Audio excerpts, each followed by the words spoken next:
आज हम लोग एक नए रिएक्शन को पढ़ेंगे और ये रिएक्शन होगा कार्बोक्सिलिक एसिड के रिडक्शन के बारे में कि कार्बोक्सिलिक एसिड का रिडक्शन कराते हैं तो हमें क्या प्रोडक्ट मिलता है। हालांकि इसके बारे में आप लोग पहले भी बहुत जगह पढ़ चुके हैं। उससे पहले एक छोटा सा एग्जाम्पल जो है जो एनसीईआरटी में है आपका, पिछले क्लास में जो मैंने रिएक्शन कराया था कार्बोक्सिलिक एसिड का एमोनिया के साथ, तो उस रिएक्शन का एक इम्पॉर्टेंट एग्जाम्पल छूट गया था, उसे मैं यहाँ पर डिस्कस करता हूँ। वो वीडियो आप ज़रूर देख लीजिएगा, ऊपर आई बटन में नीचे प्लेलिस्ट में आपको वो वीडियो मिल जाएगा। तो चलिए, एमोनिया के साथ कार्बोक्सिलिक एसिड का रिएक्शन हमने कराया था, मैकेनिज्म भी बताया था, उसका एक छोटा सा एग्जाम्पल है जो एनसीईआरटी में है, जो कि इंपॉर्टेंट है, वो मैं यहाँ पर डिस्कस करने के लिए जा रहा हूँ और इम्पॉर्टेंट भी है। उसके बाद हम लोग नए रिएक्शन की तरफ चलेंगे। तो देखिए, एनसीईआरटी में जो है आपका वो इसके बारे में है, ठीक है।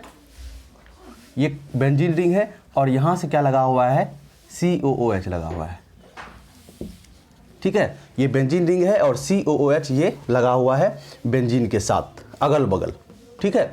इसका जो नाम है वो क्या चीज़ है, इसे हम लोग कहते हैं थैलिक एसिड, ठीक है, PHTHALIC, थैलिक एसिड, या इसको आप ऐसे भी लिख सकते हैं थैलिक अम्ल, थैलिक अम्ल, ठीक है।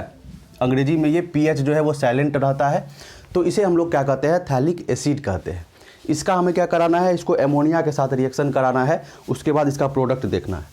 तो देखिए, जब आप क्या करेंगे, इसको NH3 के साथ, यहाँ पर मैं लिख देता हूँ, NH3 के साथ रिएक्शन कराएंगे, ठीक है। तो यहाँ पर क्या होता था, आप याद कीजिए, पिछले क्लास में अगर आप होंगे तो आप देख लीजिएगा उसको, ये OH हटता था और OH की जगह क्या आता था, NH2 लग जाता था। यही होता था इसमें, सिंपली मैकेनिज्म की बात अगर नहीं करें तो, सिंपल बात करें तो इस तरह से ये बेंजीन रिंग तो रहेगा ही, लेकिन यहाँ पर अब क्या रहेगा, CO तो रहेगा, लेकिन यहाँ पर क्या लग जाएगा, NH2 लग जाएगा, ठीक है। ये OH हटेगा और यहाँ पर NH2 हो जाएगा। ठीक उसी प्रकार यहाँ पर भी होगा।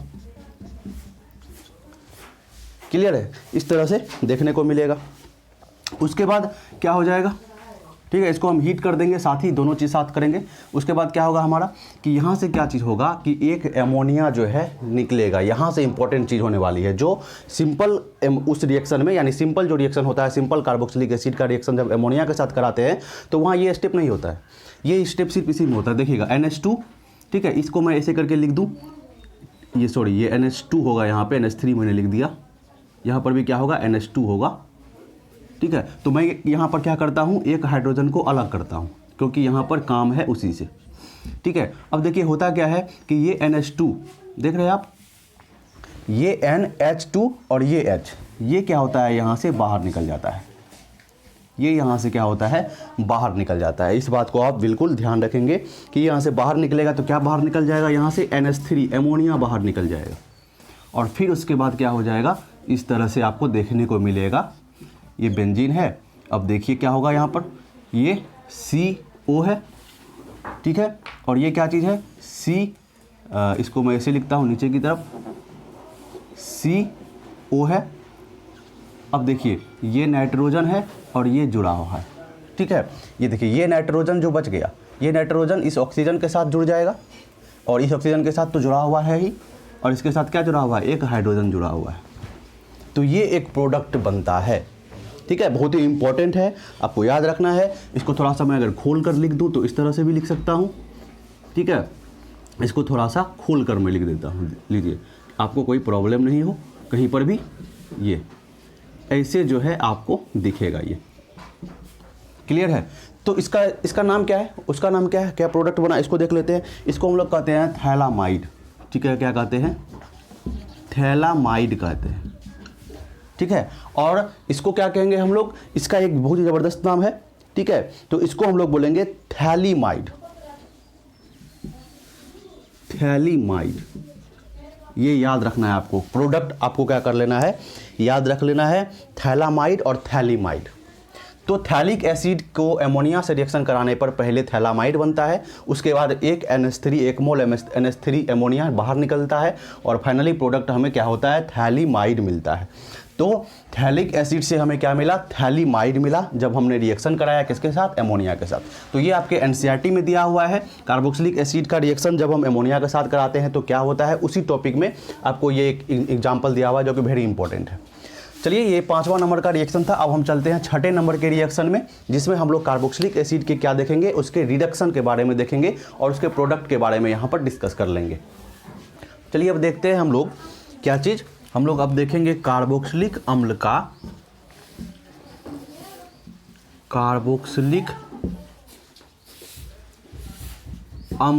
अपचयन, कार्बोक्सिलिक अम्ल का अपचयन, ठीक है, रिडक्शन ऑफ कार्बोक्सिलिक एसिड, ये हमें देखना है। ठीक है, तो ये जो टॉपिक है नया नहीं है, आपके सामने बहुत बार आया हुआ है। मैं यहाँ पर आपको थोड़ा सा बताना चाहता हूँ, आपने पढ़ा होगा इससे पहले भी, अल्कोहल के चैप्टर में भी, अल्काइल हैलाइड में भी, उसमें भी पढ़ा होगा क्या चीज़, कि इस तरह से कि जो अल्कोहल होता है, इस अल्कोहल को जब हम क्या करते हैं, इसका जब ऑक्सीडेशन कराते हैं तो हमें क्या मिलता है, एल्डिहाइड मिलता है। ये ऐसे लिखो तो ज़्यादा अच्छा रहेगा, ठीक है। तो यहाँ से हमें क्या हो जाएगा, एल्डिहाइड मिलेगा, ये RCHO। और फिर से यदि इसका हम क्या करा दें, ऑक्सीडेशन करा दें, तो हमें क्या मिल जाएगा, कार्बोक्सिलिक एसिड मिल जाएगा। ठीक है, तो ऑक्सीडेशन कराने से स्टेप आगे बढ़ता है, और जब इसका हम क्या करा दें, इस कार्बोक्सिलिक एसिड का रिडक्शन करा दें, ठीक है, इसको मैं ऐसे लिख देता हूँ, रिडक्शन करा दूँ तो फिर से हमें क्या हो जाएगा, RCHO मिल जाएगा, और फिर से यदि रिडक्शन करा दूँ तो हमें क्या मिल जाएगा, अल्कोहल मिल जाएगा। ठीक है, और किसी किसी केस में क्या होता है, डायरेक्ट अल्कोहल से क्या होता है, कार्बोक्सिलिक एसिड बन जाता है, और डायरेक्ट कार्बोक्सिलिक एसिड से क्या होता है, अल्कोहल बन जाता है। तो ये जो चीज़ है ये पूरे केमिस्ट्री में आपको काम आएगी, तो इसको आप ध्यान में रखेंगे, और पहले भी मैंने आपको ये चीज़ बहुत बार बताया है। तो चलिए देखिए, यहाँ पर भी कुछ ऐसा ही होने वाला है, आपको आइडिया आ गया होगा कि यहाँ पर कार्बोक्सिलिक एसिड है, इसका रिडक्शन कराएंगे तो हमको अल्कोहल मिलने वाला है, लेकिन इसके लिए हमें कोई रिड्यूसिंग एजेंट चाहिए, ठीक है, अपचयित कारक चाहिए जो इसको रिडक्शन रिड्यूस्ड करा सके, ठीक है, इस कार्बोक्सिलिक एसिड को रिड्यूस्ड करा सके। तो देखिए एकदम समझ में आ जाएगा आपको, कोई दिक्कत नहीं है। चलिए देखिए यहाँ पर RCOOH मान के चलिए कोई कार्बोक्सिलिक एसिड है, ठीक है, इस कार्बोक्सिलिक एसिड का हम क्या कराएंगे, रिडक्शन कराएंगे। उसके लिए हमें उपस्थिति चाहिए, प्रेजेंस चाहिए किसी रिड्यूसिंग एजेंट की। तो उस रिड्यूसिंग एजेंट के लिए हम यहाँ पर लिथियम एल्यूमिनियम हाइड्राइड ले सकते हैं, ठीक है, लिथियम एल्यूमिनियम हाइड्राइड ले सकते हैं, या नहीं तो यहाँ पर आप B2H6 डाइबोरेन भी ले सकते हैं, B2H6 डाइबोरेन, ठीक है। और लेकिन इसको जो सॉल्यूशन तैयार किया हुआ होना चाहिए वो ईथर में होना चाहिए, ठीक है, ईथर में सॉल्यूशन तैयार करेंगे हम लोग, जो सॉल्वेंट जो हम लेंगे ईथर लेंगे, और उसके अंदर ये दोनों हम डालेंगे, और सेकेंड स्टेप में हम क्या करेंगे, उसका हाइड्रोलिसिस करा देंगे। हाइड्रोलिसिस करने का मतलब H2O ऐड कर देंगे, या आप इसको ऐसे भी लिख सकते हैं, ये करा देंगे। तो यहाँ से हमारा जो प्रोडक्ट हो जाएगा वो क्या हो जाएगा, अल्कोहल हो जाएगा, RCH2OH हो जाएगा। क्लियर है, इस तरह से आपको देखने को मिलेगा। चलिए एक एग्जांपल ले लेते हैं हम लोग यहाँ पर, मान के चलिए कि हमारे पास ये है CH3C11OOH, इसका हम लोग क्या करा दिया, रिडक्शन करा दिया, यही सब चीज़ हमने रखा इसके ऊपर। तो हमें क्या मिल जाएगा बताइए, ये मिल जाएगा CH3 CH2 और OH, CH3 CH2OH, ठीक है। बस यहाँ से देखेंगे तो बहुत ही सिंपल आपको नज़र आ रहा है, एकदम कुछ है नहीं इसमें। तो देखिए हुआ क्या कि ये जो है, ये दोनों बॉन्ड क्या हुआ, टूट गया, और ये दोनों बॉन्ड जब टूट गया तो इस कार्बन का 2 वैलेंसी खाली हो गया, एक 2 ही बॉन्ड बना हुआ है, 2 वैलेंसी खाली हो गया। तो उस 2 वैलेंसी पर क्या करना है, 2 हाइड्रोजन को जोड़ देना है। तो इस कार्बन पर क्या हो गया, 2 हाइड्रोजन जुड़ गया, 2 ऑक्सीजन निकल गया, बॉन्ड टूटकर 2 हाइड्रोजन जुड़ गया वैलेंसी खाली होने के कारण कार्बन के, तो वैलेंसी पूरा हो गया यहाँ पर। तो हमारा क्या बन गया, 1 डिग्री अल्कोहल। ये क्या चीज़ है, हमारा 1 डिग्री अल्कोहल है। तो यहाँ पर हम 1 डिग्री अल्कोहल ही बना सकते हैं, इस बात वो भी आपको ध्यान में रखना है। चलिए इसके मैकेनिज़्म को, इसकी क्रियाविधि को थोड़ा सा हम लोग देख लेते हैं कि किस तरह से ये होता है। देखिए यहाँ पर लिथियम एल्यूमिनियम हाइड्राइड और B2H6 जो लिया गया है, ये दोनों ही क्या काम करते हैं, ये हाइड्राइड आयन देते हैं H-, ठीक है, और उस हाइड्राइड आयन का इंपॉर्टेंट रोल होता है इस रिएक्शन में। तो देख लीजिए मैकेनिज़्म को देखते हैं, इस रिएक्शन के मैकेनिज़्म को हम देख लेते हैं, ठीक है, और इसको समझने का प्रयास कीजिए कि आखिर इसका रोल क्या है इसमें। तो देखिए होगा क्या, जो हमने एग्जांपल लिया है उसी को ले रहे हैं, यहाँ पर से हम ले रहे हैं CH3 carbon double bond oxygen, और क्या ले रहे हैं, OH ले रहे हैं, ठीक है ना।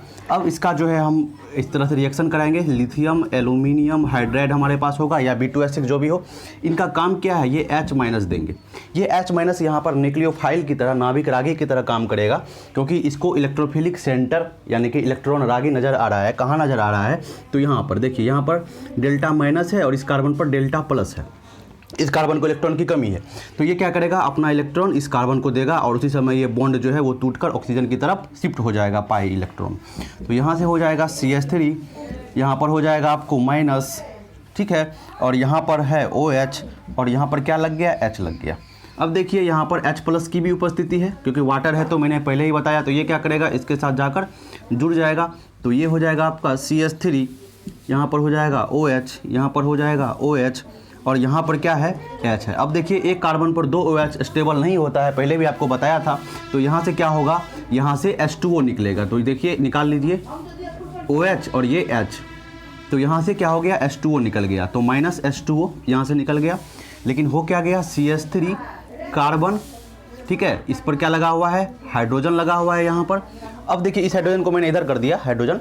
अब देखिए इस कार्बन पर ऑक्सीजन था, H+ निकला तो ऑक्सीजन पर माइनस आया और उस माइनस से यहाँ पर क्या हो गया, डबल बॉन्ड बन गया। तो मैं डायरेक्ट यहाँ पर दिखा रहा हूँ डबल बॉन्ड, इस तरह से ये हो गया। ये क्या चीज़ बन गया आपका, देखिए क्या चीज़ बन गया, इसको हम लोग कहते हैं क्या चीज़, एल्डिहाइड कहते हैं ना। ये इस तरह का जब स्ट्रक्चर होता है तो क्या कहते हैं, एल्डिहाइड कहते हैं। तो एल्डिहाइड बना, अल्कोहल, ये कार्बोक्सिलिक एसिड का जब रिडक्शन कराए पहली बार एल्डिहाइड बना और फिर एल्डिहाइड से क्या बनेगा, अल्कोहल बनेगा। तो अब देखिए इसके बाद क्या होगा, ठीक है। तो इसके बाद देखिए यहाँ पर क्या होगा कि देख लीजिए आराम से, बहुत सिंपल है। यहाँ पर देखिए फिर से लिथियम एल्यूमिनियम हाइड्राइड की प्रेजेंस है यहाँ पर, तो फिर से यहाँ पर H- आ जाएगा, फिर से यहाँ H- आ जाएगा। लिथियम एल्यूमिनियम हाइड्राइड का यहाँ पर उपस्थिति है, तो यहाँ से फिर से H- आ जाएगा। फिर से ये क्या करेगा, इस कार्बन को अटैक करेगा और ये क्या होगा, बॉन्ड खुल जाएगा, इसका पाई इलेक्ट्रॉन ऑक्सीजन को मिल जाएगा। क्लियर है। तो यहाँ से क्या हो जाएगा, देख लीजिए, यहाँ से हो जाएगा CH3 कार्बन, ऑक्सीजन पर माइनस, इधर क्या लगा हुआ है H और इधर भी क्या लग गया, H लग गया। क्लियर है। अब H+ की भी उपस्थिति है, तो ये H+ क्या होगा, इस ऑक्सीजन के साथ जाकर जुड़ जाएगा माइनस के साथ। तो यहाँ पर आपका प्रोडक्ट देखिए तैयार हो जाएगा, CH3 CH2 और OH। ये हमारा 1 डिग्री एल्कोहल हमें मिल गया प्रोडक्ट के रूप में। देखा है ना, ये H+ O- जाकर जुड़ जाएगा। तो देखिए CH3 CH2 और OH, तो ये हमारा क्या हो गया, एल्कोहल मिल गया। तो देखिए इस केस में आपको कार्बोक्सिलिक एसिड से पहले एल्डिहाइड मिला। ये क्या चीज़ है, एसिटल्डिहाइड है, ठीक है। ये क्या चीज़ था, एसिटिक एसिड। और ये क्या चीज़ है, ये हमारा 1 डिग्री एल्कोहल है, ये है हमारा इथेनॉल। तो एसिटिक एसिड से हमें क्या मिल गया, इथेनॉल मिल गया। 2 कार्बन यहाँ पर भी था, 2 कार्बन यहाँ पर भी है। क्लियर है। तो ये चीज़ आपको याद रखना वेरी इंपॉर्टेंट है, और जो मैकेनिज्म है वो भी तो बिल्कुल आसान है, इसको आप याद रखेंगे।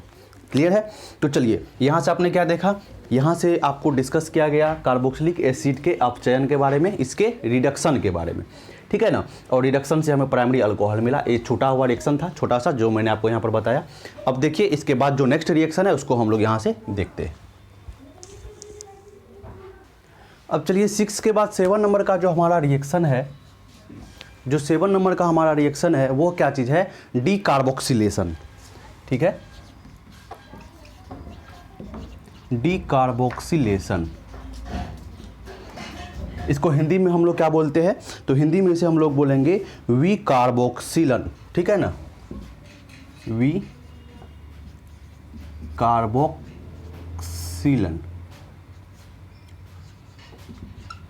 विकार्बोक्सिलन, ठीक है। तो देखिए नाम से आपको पता चलेगा यहाँ पर डी कार्बोक्सी, क्या लिखा हुआ है, डी कार्बोक्सिलेशन।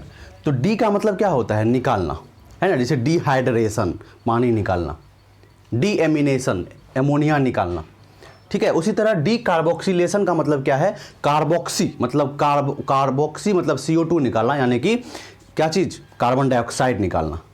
तो ये आपको ध्यान में रखना है। तो यहाँ से क्या होगा कि रिमूवल ऑफ CO2, हम कह सकते हैं कि CO2 का निकलना, CO2 का निकलना क्या कहलाता है, डीकार्बोक्सिलेशन कहलाता है। तो अभी जो हम लोग रिएक्शन देखेंगे उसमें CO2 क्या होगा, बाहर निकलेगा, कार्बन डाइऑक्साइड गैस बाहर निकलेगा। ये काम 2 तरह से हो सकते हैं, ठीक है। ए नंबर में हम लिख सकते हैं, ये हो सकता है सोडा लाइम से, ठीक है, ये काम हमारा सोडा लाइम कर सकता है। अब आप कहेंगे कि ये सोडा लाइम क्या होता है, तो ये होता है NaOH + CaO, इसका मिक्सचर होता है, ठीक है, NaOH प्लस CaO का क्या होता है, मिक्सचर होता है। ये आपका सोडियम हाइड्रोक्साइड है और ये आपका कैल्शियम ऑक्साइड है। सोडियम हाइड्रोक्साइड कैल्शियम ऑक्साइड के मिक्सचर को हम लोग सोडा लाइम कहते हैं। और बी नंबर में ये हो सकता है किसके द्वारा, तो ये हो सकता है आपका इलेक्ट्रोलाइसिस के द्वारा। ठीक है, कॉल्वे, इसको हम लोग बोलते हैं कॉल्वे वैद्युत अपघटन के द्वारा। ठीक है, कॉल्वे वैद्युत अपघटन के द्वारा ये चीज क्या हो सकता है, ये काम हो सकता है ना, कॉल्वे इलेक्ट्रोलाइसिस। और पहला क्या है, सोडा लाइम। तो ये आप 11th क्लास में पढ़े हैं, ये भी आपको 11th क्लास में कहीं पर जरूर मिला होगा। ठीक है, तो चलिए इस दोनों विधि को हम यहाँ पर देखेंगे, दोनों चीज़ों को देखेंगे कि किस तरह से दोनों मेथड से हम CO2 को निकाल सकते हैं कार्बोक्सिलिक एसिड से, और क्या उसके इसमें प्रोडक्ट बनता है, इसको यहाँ पर डिस्कस कर लेंगे हम लोग। चलिए देखते हैं। तो सबसे पहले हम लोग सोडा लाइम से देखते हैं कि किस तरह से ये होता है। तो देखिए, इसमें आपको करना क्या है कि कार्बोक्सिलिक एसिड नहीं लेना है, कार्बोक्सिलिक एसिड का सॉल्ट लेना है। क्या लेना है, कार्बोक्सिलिक एसिड का लवण लेना है। तो कार्बोक्सिलिक एसिड का लवण कैसे होगा, तो देख लीजिए यहाँ पर, जैसे कि हम यहाँ पर कह सकते हैं COOH। ठीक है, COOH ये कार्बोक्सिलिक एसिड है, यहाँ पर CH3 हमने लगा दिया। इसका रिएक्शन हम NaOH के साथ करा देंगे, किसी क्षार के साथ, ये अम्ल के रूप में काम करेगा। तो यहाँ से क्या होगा, यहाँ से होगा कि ये H+ निकलेगा। ठीक है, और ये H और ये OH यहाँ से निकल जाएगा H2O के रूप में, वाटर के रूप में। और बच क्या जाएगा, बच जाएगा CH3COO। ठीक है, यहाँ पर माइनस चार्ज, H+ निकला तो यहाँ माइनस आ गया, और ये क्या आ गया, यहाँ से Na+ आ गया, Na+ आ गया। ये क्या चीज़ है, ये सॉल्ट है, कार्बोक्सिलिक एसिड का सॉल्ट। तो सॉल्ट कैसे बनता है, सॉल्ट कैसे बनता है, जब कार्बोक्सिलिक एसिड किसी क्षार के साथ, अम्ल किसी क्षार के साथ अभिक्रिया करता है तब भी सॉल्ट बनता है, या अम्ल किसी धातु के साथ अभिक्रिया करता है तब भी सॉल्ट बनता है। तो हमको क्या करना है, यहाँ कार्बोक्सिलिक एसिड का सॉल्ट लेना है। तो चलिए यहाँ पर हम ले लेते हैं कार्बोक्सिलिक एसिड का सॉल्ट, वही वाला ले लेते हैं। यहाँ पर हमने ले लिया CH3COONA।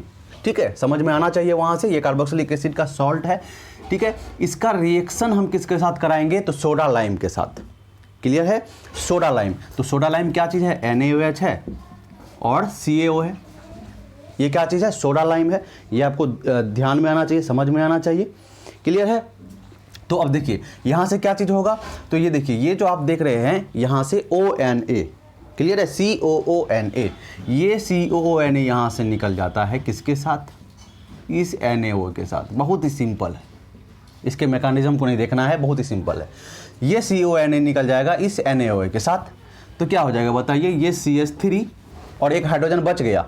ठीक है, तो वो इसके साथ जुड़ जाएगा, यानी ये क्या चीज़ है, CH4 है, मीथेन है। क्लियर है, निकल क्या गया यहाँ से, तो देख लीजिए Na2, 2 सोडियम है, तो हम लिख सकते हैं Na2, और एक कार्बन है, और ऑक्सीजन कितना है, 1 2 3, 3 ऑक्सीजन है। तो ये हम लिख सकते हैं Na2CO3, सोडियम कार्बोनेट। क्या चीज़ है ये, सोडियम कार्बोनेट। क्लियर है, तो ये आपको समझ में आना चाहिए। ये क्या हुआ, हमारा यहाँ पर मीथेन प्रोडक्ट बना। एक इंटरेस्टिंग बात आपको याद रखना है कि यहाँ पर क्या होता है कि जितने कार्बन हम लेकर चलेंगे सॉल्ट में, उससे एक कार्बन क्या हो जाएगा, कम हो जाएगा।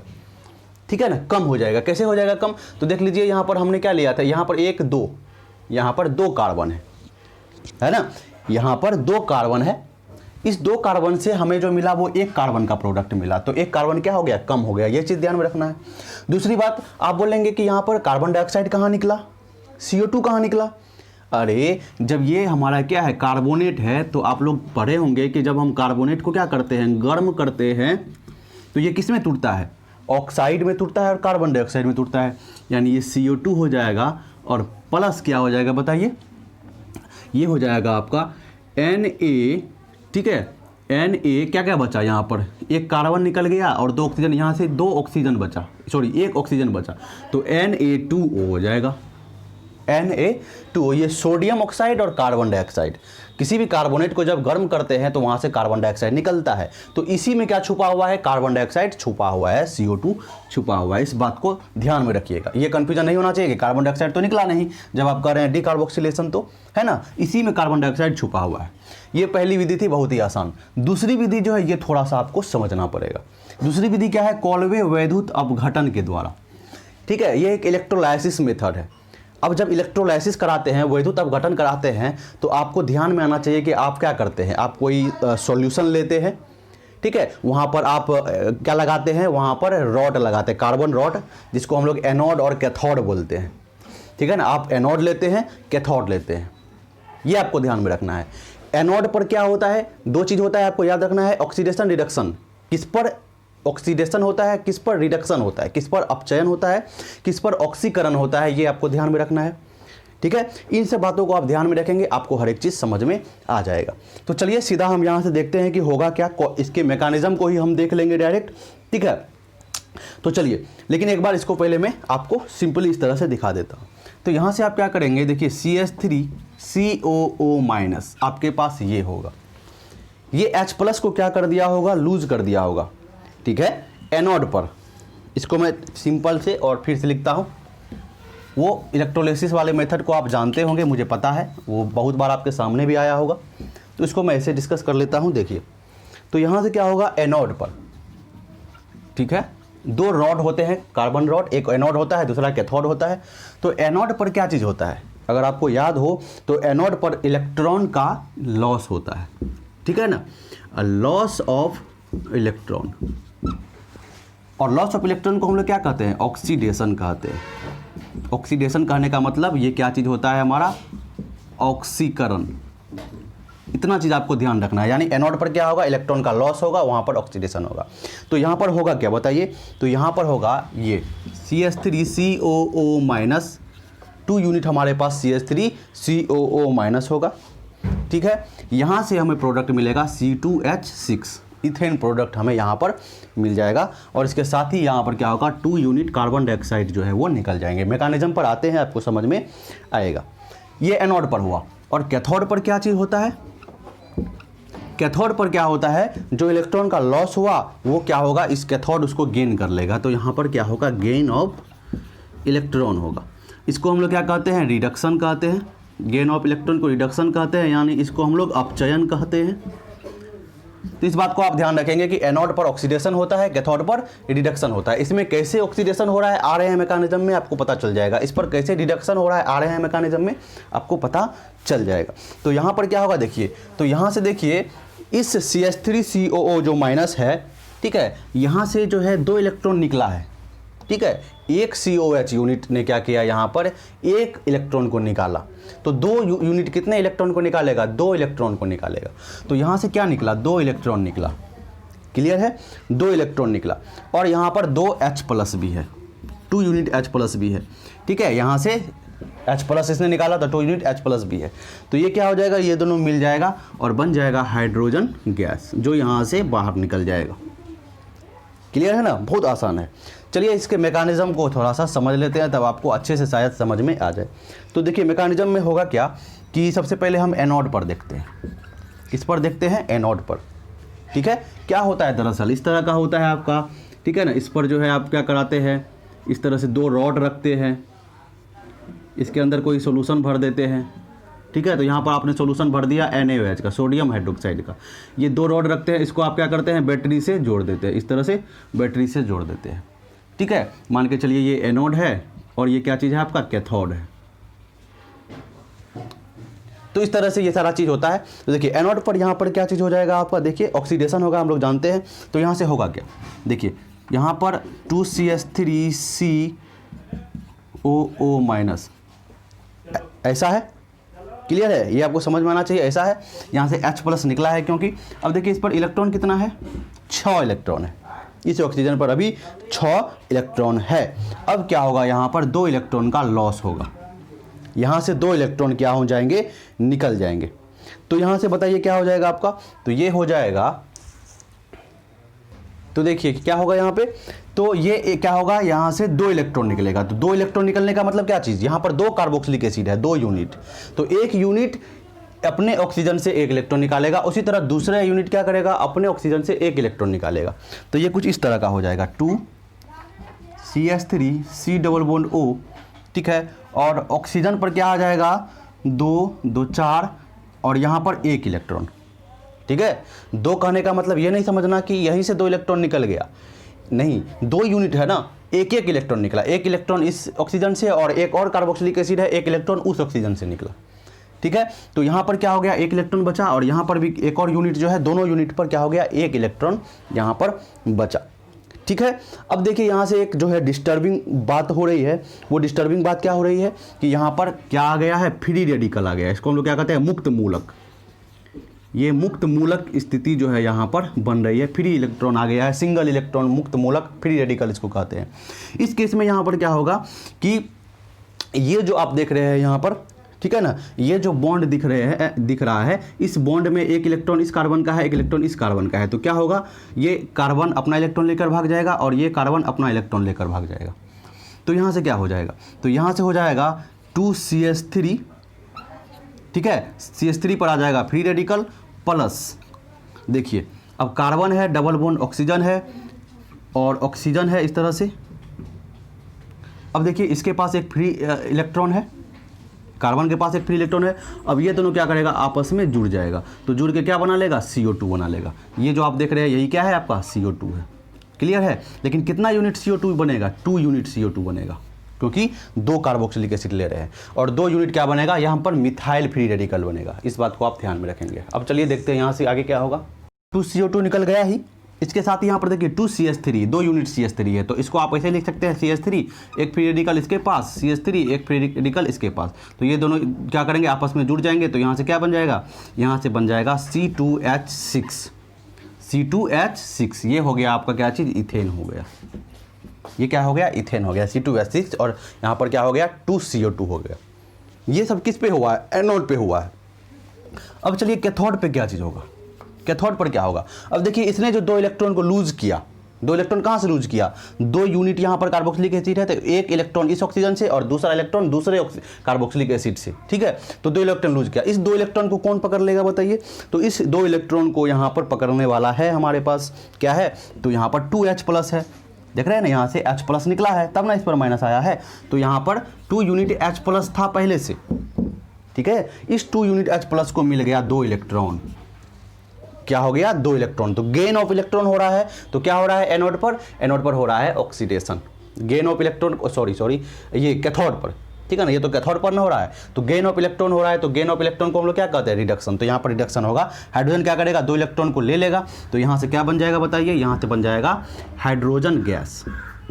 यहाँ से क्या बन जाएगा, हाइड्रोजन गैस जनरेट हो जाएगा। इस बात को आप ध्यान में रखेंगे। क्लियर है। अब देखिए क्योंकि यहाँ पर NaOH था, तो यहाँ पर ये Na+OH- के रूप में प्रेजेंट था ना, है ना। तो ये OH- अभी भी बचा हुआ है। तो ये OH- क्या करेगा, इसी कैथोड पर जाएगा और यहाँ से क्या करेगा, ये 2Na+ और +2OH- के साथ जाकर कंबाइन कर लेगा। 2Na+ और 2OH- के क्या हो जाएगा, ये हो जाएगा NaOH।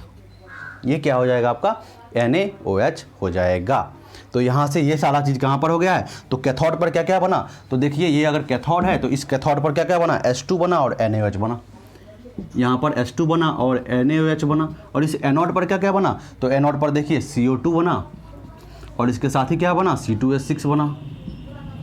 तो ये बात जो है आपको ध्यान में रखनी है। ठीक है, थोड़ा सा लंबा है, 2 स्टेप में एनोड कैथोड दोनों पर हमको सेपरेटली याद रखना है। शॉर्ट ट्रिक में आपको ये याद रखना है।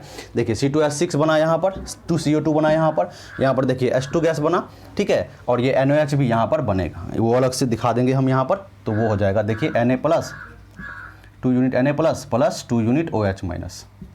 तो यहाँ से NaOH। क्लियर है। तो ये 2 तरीका से डीकार्बोक्सिलेशन आप कर सकते हैं।